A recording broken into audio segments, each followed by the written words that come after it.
الشيطان الرجيم بسم الله الرحمن الرحيم وَلِكُلِّ أُمَّةٍ جَعَلْنَا مَنْسَكًا لِيَذْكُرُوا اسْمَ اللَّهِ عَلَى مَا رَزَقَهُم مِّن بَهِيمَةِ الْأَنْعَامِ۔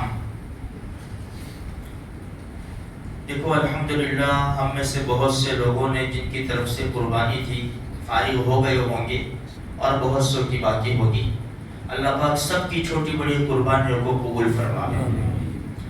یہ قربانی صرف اس امت میں نہیں ہے، قرآن کریم کا 70واں پارہ جو نماز میں نے پڑھا رکوع سورہ حج کا، اس رکوع کے اندر اللہ تبارک و تعالی فرماتے ہیں وَلِكُلِّ أُمَّةٍ جَعَلْنَا مَنْسَكًا، ہر ایک امت کے لیے ہم نے قربانی کو مقرر کیا ہے لِيَذْكُرُوا اسْمَ اللَّهِ عَلَى مَا رَزَقَهُم مِّن بَهِيمَةِ الْأَنْعَامِ، تاکہ اللہ کا نام لے، غیر اللہ کا نہیں۔ مسلمان تو اللہ کے نام کے اوپر ذبح کرتا ہے جانور، اسی لیے اس کا کھانا بھی حلال ہے۔ تو ہر طریقے الگ الگ رہے ہیں، طریقے الگ الگ۔ بھئی ہم نے آدم علیہ السلام کے دو بیٹوں کا قصہ سنا، حضرت حابیل اور قابیل کا، دونوں نے قربانی پیش کی۔ طریقہ کیا تھا؟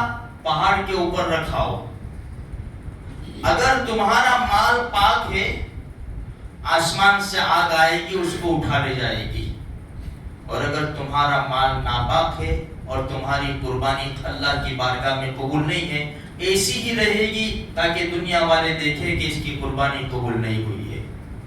اس امت میں الحمدللہ ایسا نہیں ہے۔ بس اللہ سے امید رکھتے ہیں اللہ تبارک و تعالی ہر ایک کی قربانی کو قبول فرمائے۔ تو طریقے الگ الگ رہے ہیں، لیکن قربانی ہر ایک امت کے اوپر ڈالی ہے۔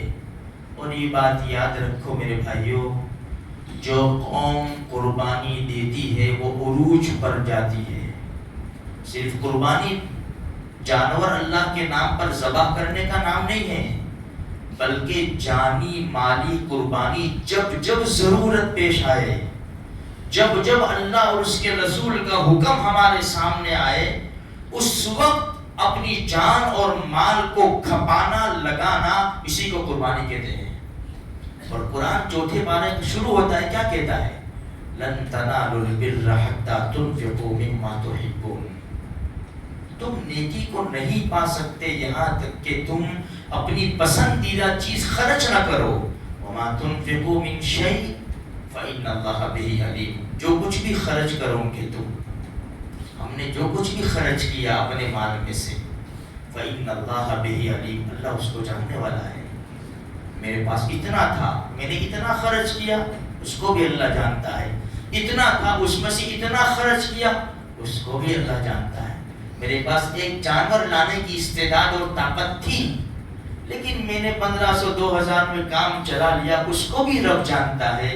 اور جو 25 30 35 ہزار کا 50 ہزار کا جانور لا کر اللہ کے نام پر ذبح کرتا ہے، اللہ اس کو بھی جانتا ہے۔ ہمیں کرنا اللہ ہی کے نام پر ہے۔ تو جو قوم قربانی دینا سیکھتی ہے وہ عروج پر آتی ہے، اور جو قوم قربانی سے دل چراتی ہے، گھبراتی ہے، مال کے کمی ہونے کا ان کو ڈر رہتا ہے، کبھی بھی وہ قوم آگے نہیں آتی۔ اور قربانی دی جاتی ہے مال اور جان سے، اس لیے کہ انسان کو یہی دو چیزیں محبوب ہیں۔ مال کمانے کے لیے انسان جان کھپاتا ہے، اور جان بچانے کے لیے انسان مال لگاتا ہے۔ یہی دو چیزوں کا کھیل ہے میرے بھائیوں ہماری زندگی میں، بس ہم دوسرا کچھ نہیں سمجھتے۔ یہ دو چیز ہمیں محبوب ہے، جان بھی محبوب ہے، مال بھی محبوب ہے۔ اور یہ بات یاد رکھو، جان بھی ہماری نہیں، مال بھی ہمارا نہیں۔ ان اللہ اشترى من المؤمنین انفسهم واموالهم بان لهم الجنہ، اللہ نے تمہاری جانوں کو اور تمہارے مالوں کو جنت کے بدلے میں خریدا ہے۔ اب یہ جان اور مال وہاں لگے گی جہاں اللہ اور اس کے رسول چاہتے ہیں، میں جہاں چاہتا ہوں وہاں نہیں لگے گی۔ تو میرے بھائیوں، یہ قربانی پہلے سے چلی ہوئی آ رہی ہے، اور جب تک مسلمان زندہ رہے گا اس سرزمین کے اوپر، انشاءاللہ ثم انشاءاللہ قربانیاں ہوتی ہی رہے گی۔ اللہ ہماری نسلوں میں بھی یہ عبادت باقی رکھے. یہ کب ہوگا؟ جب ہم دل و جان سے اللہ کے حکم کو پورا کریں گے. وہ بات تو ہم سب کو یاد ہے کہ جب اللہ کے خلیل نے اپنے بیٹے کی گردن کے اوپر چھری چلا دی. ہم جانور کے اوپر چھری نہیں چلا سکتے.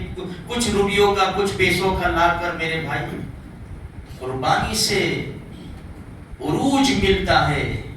جو قوم قربانی دینا نہیں سیکھتی وہ زوال میں چلی جاتی ہے. آج افسوس کی بات ہے نوجوانوں کا بہت بڑا طبقہ ہے ہمارے پاس جن سے امیدیں لگی ہوئی تھی اور ہے، لیکن بہت بڑا طبقہ راتوں کو انٹرنیٹ میں گزارتا ہے. کوئی طبقہ کوئی جماعت میرے بھائیوں شراب خانے میں گزار لیتی ہے، عیاشی بدماشی کے اوپر گزار لیتی ہے.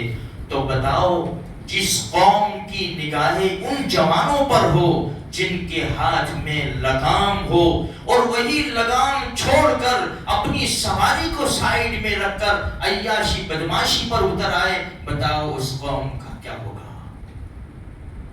نوجوانوں کا طبقہ بیٹھا ہوا ہے. اللہ نے نوجوانوں سے کام لیا ہے. 27 سال کا عمر ابن خطاب رضی اللہ تعالیٰ عنہ جب ایمان لاتے ہیں 27 یا 29 سال اللہ کے رسول نماز پڑھ رہے. کیا ہوا؟ عمر نماز کا وقت ہوا ہے. یہاں نماز بند کوٹری کے اندر عمر تیری قوم نماز پڑھنے نہیں دیتی. تلوار نیام سے نکلی 27 سال کے جوان کی. چلو ہم چلتے ہیں بیت اللہ. بیت اللہ میں آ کر دیکھا تو بڑے بڑے سردار بیٹھے ہوئے تھے. کہنے لگے عمر ابن خطاب رضی اللہ تعالیٰ عنہ جس کا جی چاہے اپنے بچوں کو یتیم بنائے، جس کا جی چاہے اپنی عورتوں کو بیوہ کرے، روک کر دکھائے. خالد ابن ولید کیا تھے؟ اکرمہ ابن ابی جہل سے اللہ نے کام لیا، ابو جہل کے بیٹے سے. عتاب ابن اسید 17 سال کی عمر میں اللہ کے رسول نے گورنر بنا دیا مکہ کا. میرے بھائیوں یہ امت کی تاریخ ہے، یہ امت کی تاریخ ہے. ہمیں صرف فون نہیں چلانا، ہمیں صرف عیاشی بدماشی نہیں کرنی. امت کی لگام نوجوانوں کے ہاتھ میں ہے. ابھی بھی وقت ہے.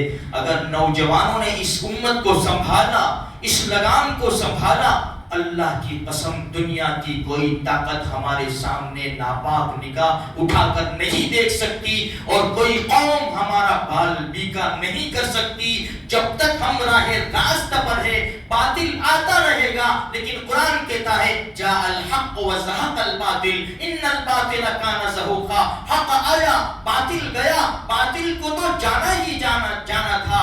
الحق یعلو ولا یعلی علیہ. حق ہی بلند رہتا ہے، اس کے اوپر کوئی چیز بلند نہیں ہوتی. یہ ہماری تاریخ ہے میرے بھائیوں. اللہ مجھے بھی آپ کو بھی دین کی صحیح سمجھ عطا فرماوے. ہمیں قربانیوں کو لیے اللہ تبارک و تعالیٰ قبول فرماوے اور ہماری مساجد، مدارس، خانقاہ، مراکز اللہ تبارک و تعالیٰ سب کو آزاد اور آباد فرماوے.